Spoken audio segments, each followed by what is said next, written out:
I think because of the importance of covenant in the Old Testament, and particularly the use of covenant to define the relationship between God and human beings, we could easily draw the mistaken inference that the notion of covenant is a particularly theological concept, or it comes out of kind of a religious dictionary or encyclopedia.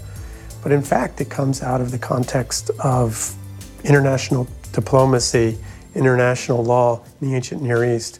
The treaty, which is the same thing as a covenant, essentially, was the prime instrument for interrelationships, international relationships within the ancient Near East. I would define covenant as a stipulated commitment under divine sanctions.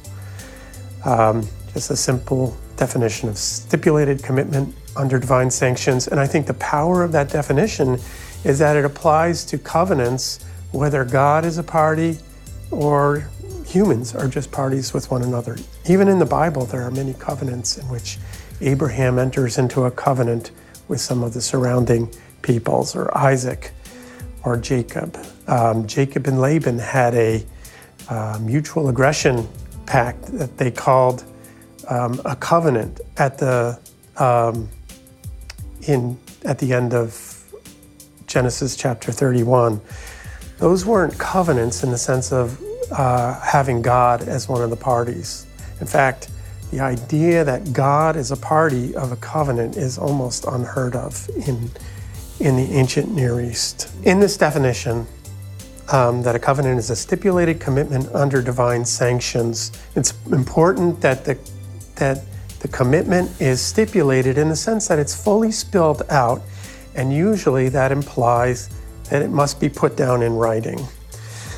The fact that it's under divine sanctions means that it has divine witnesses, and that it's the God or gods who executes the sanctions of the covenant, particularly the curses and the blessings of the covenant. We have such a list of curses and blessings in Leviticus chapter 26 and Deuteronomy chapter 28.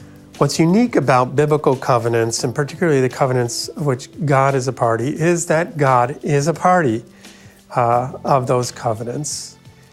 But the nature of those covenants, and we think of the covenant that God makes with humanity with Noah on the occasion of the flood, the covenant that he makes with Abraham in Genesis 15, the covenant that he makes with Israel at the foot of Mount Sinai in Exodus chapters 19 to 24, the covenant that he makes with David and the house of David in chapter 7 of 2 Samuel. All those covenants I've just named operate together and cooperate together in God's unfolding plan of redemption throughout the Old Testament, and ultimately fulfilled in Christ in the New Covenant.